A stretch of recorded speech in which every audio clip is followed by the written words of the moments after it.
Hello everyone. So today we are gonna to solve the most important question that have the probability that it will come in exam. Okay, so it is the most important questions and we can solve this question by the two alternative methods. Let's begin with the question. A plus 3b gives c plus 2d, 2x gives y plus z. सो ऊपर जो reaction है उसकी जो आपको delta H दिया हुआ है वो है -800 और जो नीचे है रिएक्शन दी हुई है उसकी है 350 किलो जूल पर मोल। ये एंडो है और ये एक्सो है, पता लग रहा है, इसके माइनस से ये एक्सो है। अब हमें नंबर ऑफ मोल्स निकालना है बी के which has to be utilized per mole of x to keep temperature constant. To keep temperature constant का यहाँ पे सबसे पहले हमें मतलब समझना है कि उसका मतलब है क्या actually. Heat release must be equal to heat required, कि अगर हीट रिलीज हो रही है तो किसके इक्वल होनी चाहिए, हीट रिक्वायर्ड की।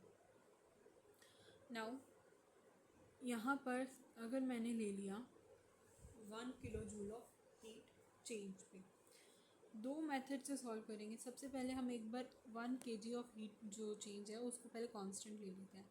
अगर 3b पे 800 है तो 1 किलो जूल पर मोल पे 3b बाई 800 होगा, ठीक है। Similarly, in the second reaction, you have to do it like 1 kilojoule per mole. It's 2x by 350. 350 तो जो उसकी एनर्जी है, यही करना है। अभी किलो जूल पर मोल का एक्चुअली मीनिंग क्या होता है? पर मोल। पर मोल मीन्स 1 मोल में जो भी आपको किलो जूल दे रखे हैं, ठीक है, वो इसका मतलब ये होता है। अब इधर क्या है, जब आपने 1 kg ऑफ हीट एनर्जी को कांस्टेंट लिया तो 3b पे 800 है और 2x पे 350 है। यहाँ से निकालिए 3b by 800 is equals to 2x by 350, क्योंकि दोनों को आपको यहाँ पे क्या कर देना, अभी इक्वेट कर देना। दोनों क्या है, 1 किलो जूल पे, 1 किलो जूल के लिए। अब ये सिर्फ 1 किलो जूल के लिए रह गए। मोल्स जो हैं ये इनके मोल्स हैं। अब आप इसे कैसे लिख सकते हो, देखो यहाँ पे लिखा है, मेंशन नहीं है, यहाँ पे सिर्फ 1 किलो जूल पर मोल है। ये 1 किलो जूल पर मोल है तो ये 1 मोल है आ गया उसका। अब ये 1 किलो जूल है तो ये भी उसका 1 मोल आ गया। इधर आपके पास सिर्फ और सिर्फ मोल है, इधर किलो जूल है। इट मीन्स आपके पास एनर्जी, और यहाँ पे आपको मोल्स को इक्वेट करना है।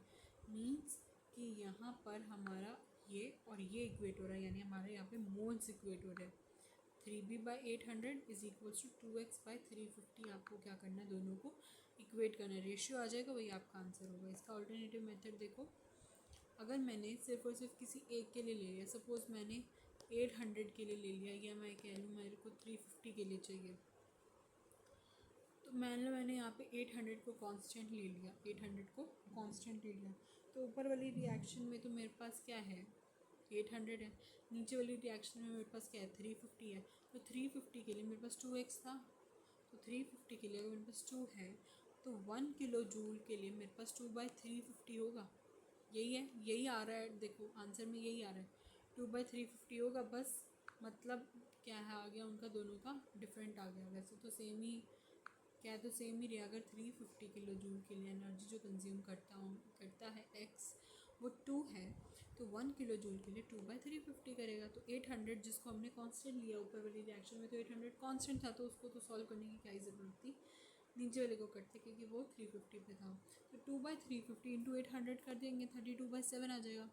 अब 32/7 ये आपके पास क्या है, moles is equivalent to 3b of b, यानी ये आपके पास जो सेकेंड रिएक्शन में 32/7 इसके आए 32/7 मोल, जो किसके इक्वल होंगे, 3 मोल ऑफ बी के, किसके, 3 मोल ऑफ बी के।